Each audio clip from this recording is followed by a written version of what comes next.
أعوذ بالله من الشيطان الرجيم بسم الله الرحمن الرحيم اعوذ باللہ من الشیطان الرجیم بسم اللہ الرحمن الرحیم الحمد للہ رب العالمین الصلاة والسلام علی اشرف الخلائق اجمعین اما بعد فقط صلوات پڑھے محمد و آل محمد پر۔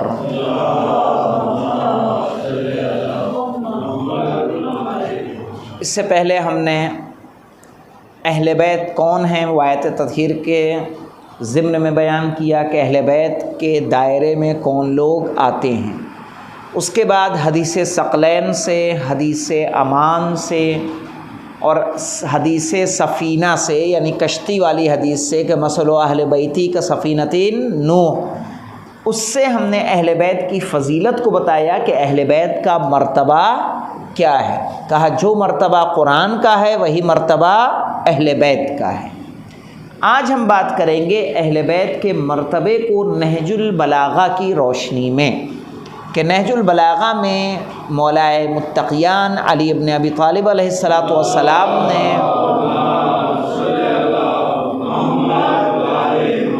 کیا بتایا ہے کہ اہل بیت کون لوگ ہیں، ان کا مرتبہ کیا ہے۔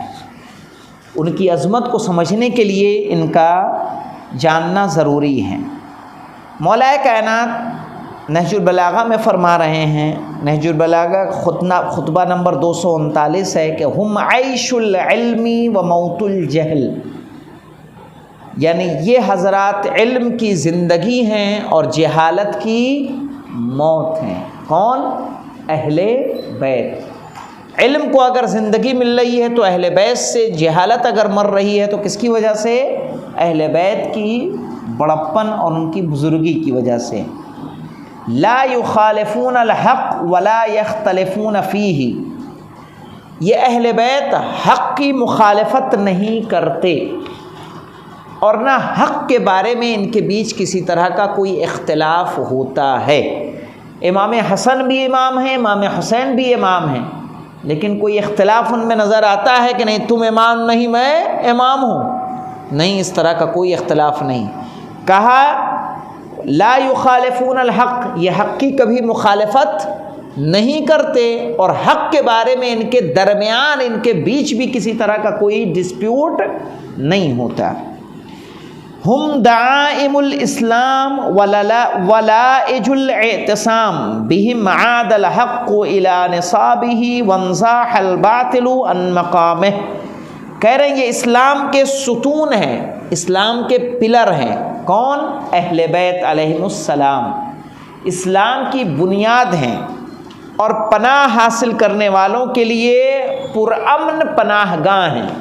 اگر کوئی چاہتا ہے کہ پناہ لے تو اہل بیت کے دروازے پر آ کے پناہ لے سکتا ہے۔ ان کی وجہ سے حق اپنی منزل پر پہنچتا ہے۔ حق کی جو جگہ ہوتی ہے اہل بیت کی برکت سے وہ اپنی جگہ پر آتا ہے اور باطل کا خاتمہ ہو جاتا ہے۔ یہ اہل بیت کی فضیلت ہے۔ حق اپنی جگہ پر آئے گا تو اہل بیت کی وجہ سے، باطل کا خاتمہ ہوگا تو اہل بیت کی وجہ سے۔ یہ حق کی کبھی مخالفت نہیں کرتے اور حق کے بارے میں ان کے بیچ میں کوئی اختلاف نہیں ہوتا۔ ایک جگہ اور امام علی علیہ السلام فرماتے ہیں این فاین یطاہ بکم وکیف تعمہون وبینکم عطرۃ نبیکم وہم ازمۃ الحق وعلام الدین والسنۃ الصدق فانزلوہم باحسن منازل القرآن وردوہم ورود الہیم العطاش، یعنی تعجب ہے کہ تم لوگوں کو کہاں لے جایا جا رہا ہے، تمہیں کس راہ پر لگا دیا گیا ہے، تم کس طرح گمراہ ہوتے جا رہے ہو، جبکہ پیغمبر کی عطرت تمہارے درمیان موجود ہے۔ امام حسین موجود ہیں، مولائے کائنات موجود ہیں، اس کے باوجود لوگ کس طرف جا رہے ہیں؟ کہا تمہیں سوچنا ہوگا۔ کہا یہ حق کے قائد ہیں، دین کی نشانیاں، صداقت کے ترجمان ہیں، صداقت ان کے ہاں پائی جاتی ہے۔ انہیں قرآن کریم کی بہترین منزل پر جگہ دو، یعنی جہاں قرآن رکھ رہے ہو جس طرح سے اس کا احترام کر رہے ہو اس طرح سے تم اہل بیت کا احترام کرو، اور ان کے پاس اس طرح آؤ جس طرح پیاسے اونٹ چشمے پر وارد ہوتے ہیں۔ کیا مطلب؟ کہا جب اونٹ پیاسا ہوتا ہے چشمے پر آتا ہے تو چشمے سے کوئی سوال نہیں کرتا، نہر سے کوئی سوال نہیں کرتا ہے، بلکہ خاموشی کے ساتھ آ کے وہ نہر سے فائدہ اٹھاتا ہے۔ اسی طرح تمہیں اہل بیت کے پاس تم اس طرح سے آؤ کہ جس طرح سے اونٹ پانی کے پاس آتا ہے، کہ اہل بیت سے سوال نہ کرو بلکہ اہل بیت سے آؤ اور خاموشی کے ساتھ ان سے فیض حاصل کرو، ان سے فائدہ اٹھاؤ۔ یہاں پہ دیکھیے ابن حدید نے مولا کائنات کے اس کلام کی شرح کرتے ہوئے کہا ہے کہ اگر یہ کہا جائے کہ امام کا یہ جملہ اہل بیت کی عصمت پر دلالت کرتا ہے تو اس سلسلے میں علماء کا کیا خیال ہے؟ ابن ابی الحدید معتزلی سنی عالم دین ہیں کہ جنہوں نے نہج البلاغہ کی بہت اچھی شرح کی ہے۔ پھر انہوں نے جواب دیا کہ ابو محمد ابن مطوبہ نے اپنی کتاب الکفایہ میں یہ وضاحت کی ہے کہ حضرت علی معصوم ہیں، اگرچہ ان کی عصمت کو امام ہونے کے لیے ضروری نہیں ہے ان کے نزدیک۔ کہا وہ معصوم ہیں لیکن ان کا معصوم ہونا ان کی امامت کے لیے ضروری نہیں ہے، اور اس کے بعد کہہ رہے ہیں کیونکہ عصمت امامت کی شرط نہیں ہے، لیکن حضرت علی کی عصمت مختلف دلائل اور نصوص سے ثابت ہے، اور اصحاب پیغمبر میں سے بھی کوئی بھی علی کی اس فضیلت کو درک نہیں کرتا۔ یعنی جو مولا کائنات کے پاس فضیلت ہے صحابہ اس فضیلت کو نہیں پاتے۔ مولا کائنات عصمت کے درجے تک فائز ہیں، اہل بیت عصمت کے درجے تک فائز ہیں۔ یعنی جب کہا جا رہا ہے کہ ان کو قرآن کی منزل پر رکھو، اس کا کیا مطلب ہے؟ قرآن معصوم ہے یا معصوم نہیں ہے؟ کہا جو درجہ ان کا ہے وہی اہل بیت کا درجہ ہے۔ اس کے علاوہ کہا یہ حق کے قائد ہیں، دین کی نشانیاں اور صداقت کے ترجمان ہیں۔ صداقت کا ترجمان کون ہوتا ہے؟ سچ کون بولتا ہے کہ جو کون ہو؟ معصوم ہو۔ غیر معصوم سچ نہیں ضروری نہیں ہے کہ وہ سچ بولے، بلکہ اس کے جھوٹ کا امکان پایا جاتا ہے۔ اس کے علاوہ دیکھیں ایک جگہ اور امام فرماتے ہیں کہ انظروا اہل بیت نبیکم، اپنے نبی کے اہل بیت کو دیکھو، فالزموا سمتہم، جدھر وہ جائیں ادھر تم بھی چلے جاؤ، جیسے وہ قدم بڑھائیں ویسے تم قدم بڑھاؤ، جدھر ان کا رخ ہو ادھر تمہارا رخ ہو، واتبعوا اثرہم، اور ان کے نشانات کی اتباع کرو، ان کے قدم کے جو نشانات ہیں اس پر پیر رکھتے ہوئے تم آگے بڑھتے رہو۔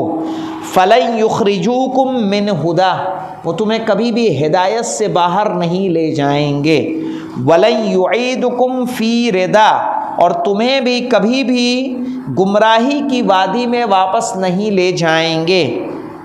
کہہ رہے ہیں اگر وہ رک جائیں تو تم رک جانا، اہل بیت اگر کہا فَإِن لَبَدُوا فَالْبُدُوا، اگر وہ رک جائیں تو تم بھی رک جاؤ، اگر وہ روانہ ہو جائیں تو تم بھی چل دو، وَإِن نَهَضُوا فَانْهَضُوا، اگر وہ اٹھ کھڑے ہو تو تم بھی اٹھ کھڑے ہو۔ اس کے بعد فرماتے ہیں کہ اور ان سے آگے نہ بڑھنا، کیا وَلَا تَسْبِقُوهُمْ فَتَضِلُّوا، ان سے آگے مت بڑھنا ورنہ گمراہ ہو جاؤ گے، ان سے دور نہ ہونا ورنہ ہلاک ہو جاؤ گے۔ تو اہل بیت کی منزلت کو سمجھیے کہ ہمیں کس طرح سے ان کی پیروی کرنا ہے، وہ رکیں تو ہمیں رکنا ہے، وہ چلیں تو ہمیں چلنا ہے، اور اس کے علاوہ اگر ہم ان پر سبقت کریں گے تو گمراہ ہو جائیں گے، اور ان سے آگے بڑھیں گے تو ہم گمراہ ہو جائیں گے۔ اسی لیے پیروی تو پیروی، ادھر اگر امام حسین نے عباس سے کہہ دیا خیمے کو ہٹاؤ تو خیمے کو ہٹانا ہے، وہاں کسی طرح کا کوئی کراس کوشچن ہمارے سامنے نہیں ہونا چاہیے۔ تو اتباع صحیح معنوں میں اسی کو کہتے ہیں کہ اہل بیت کی اتباع کیا مطلب ہے؟ رکو تو رک جاؤ، اب یہ تھوڑی کہ کیوں رک گئے، کیا وجہ ہے، بھئی جناب موسیٰ اور جناب خضر کا واقعہ قرآن میں موجود ہے کہ نہیں موجود ہے؟ کہ جناب خضر نے کہا تھا کہ کچھ کلام نہیں کرنا، بولے کشتی کیوں توڑ دی؟ کیا ڈبونا چاہتے ہیں؟ یہ دیوار کیوں گرا دی؟ کیا مارنا چاہتے ہیں؟ صحیح ہے، یا بنا فالتو کی مزدوری کیوں کر دی؟ تو یہاں کیا ہوا کہ جناب موسیٰ نبی ہونے کے باوجود ایک نبی نے ان کو اپنے سے دور کر دیا۔ تو اتباع اور پیروی کس کو کہتے ہیں؟ جب ایک نبی سوال کر کے نبی کے ساتھ نہیں رہ سکتا تو ہم تو کیا ہیں؟ عام انسان ہیں۔ اگر ہم اہل بیت سے سوال کریں گے صحیح کیوں کیا ایسا یعنی ابھی کیوں چلنے کا ہے؟ امام زمانہ کا ظہور ہو، ہم سب ان کی بارگاہ میں انصار بن کے پہنچ جائیں، امام کوئی قدم اٹھائیں کہ چلو یاسین اٹھو، صبح 4 بج گئے، چلنا ہے، ابھی روانہ ہونا ہے فلاں جگہ کے لیے، ہم کہیں مولا ابھی تو بہت صبح ہونی باقی ہے تو اتباع اسے نہیں کہیں گے۔ صحیح ہے کہ جہاں سوال آ جائے جہاں سوال پیدا ہو جائے وہ اتباع نہیں۔ کہا وہ رکیں تو رک جاؤ، وہ چلیں تو چلو، ان سے آگے نہ بڑھو ورنہ گمراہ ہو جاؤ گے۔ اس کے علاوہ دیکھیں ایک جگہ اور مولا کائنات فرماتے ہیں ذالکم القرآن فاستنطقوہ، کہہ رہے وہ قرآن ہے اس سے تم بات کرو، ولن ینطقہ، لیکن وہ تم سے بات نہیں کرے گا۔ کہا وہ قرآن ہے، قرآن سے تم بات کرو لیکن قرآن تم سے بات نہیں کرے گا، ولیکن اخبرکم عنہ، لیکن میں تمہیں اس کے بارے میں بتاؤں گا۔ الا ان فیہ علم ما یاتی، کہا اس قرآن میں وہ کچھ ہے، ان سب کی باتیں، وہ سب باتیں ہیں کہ جو آنے والی چیزیں ہیں، آنے والے زمانے میں جو واقعات ہوں گے وہ باتیں قرآن میں ہیں۔ والحدیث عن الماضی، پہلے جو کچھ ہو چکا ہے وہ باتیں قرآن مجید میں ہیں۔ وَدَوَاءُ دَائِكُمْ، تمہارے مرض کی دوا قرآن مجید میں ہے۔ وَنَظْمَ مَا بَيْنِكُمْ، اور کس طرح سے تمہیں زندگی گزارنی ہے اس کا مکمل نظام قرآن مجید میں ہے۔ کہا قرآن مجید سے پوچھو لیکن وہ تمہیں بتائے گا نہیں، لیکن میں تمہیں بتا رہا ہوں کہ قرآن میں کیا کیا ہے۔ کہا اس میں آنے والے ہونے والے واقعات کی باتیں ہیں، گزرے ہوئے زمانے کی باتیں ہیں، اس کے علاوہ اس کے اندر تمہارے مرض کی دوا ہے اور تمہارے زندگی گزارنے کا پورا نظام موجود ہے، لیکن قرآن تمہیں نہیں بتائے گا، وہ میں بتاؤں گا۔ اب اگر قرآن کی معرف کو جاننا ہے تو ہمیں کس کے دروازے پر جانا ہوگا؟ کیا وہ جو صرف اور صرف حفظ کر کے پاروں کو آ گیا ہے، ہمیں سورہ جمعہ یاد ہو گئی، ہم سمجھے کہ ہم کیا قرآن کے پورے عالم ہو گئے؟ نہیں، بلکہ وہ کہ جس کے سامنے مکمل قرآن نازل ہوا ہے، وہ کہ جس کی زندگی قرآن میں ڈھکی ہوئی ہے، وہ کہ جس کا عمل آیت قرآن بن جائے کہ لا نرید منکم جزاء ولا شکورا، کہ راہ خدا میں روٹیاں دیں تو پورا پورا سورہ چلا آ رہا ہے۔ تو اگر وہ قرآن کو سمجھائیں گے، وہ قرآن کے ماضی کو جانیں گے، وہ قرآن میں کیا پایا جا رہا ہے وہ جانیں گے، اور وہ ذوات مقدسہ کون ہیں؟ اہل بیت کی ذات ہے۔ امام جعفر صادق علیہ السلام فرما رہے ہیں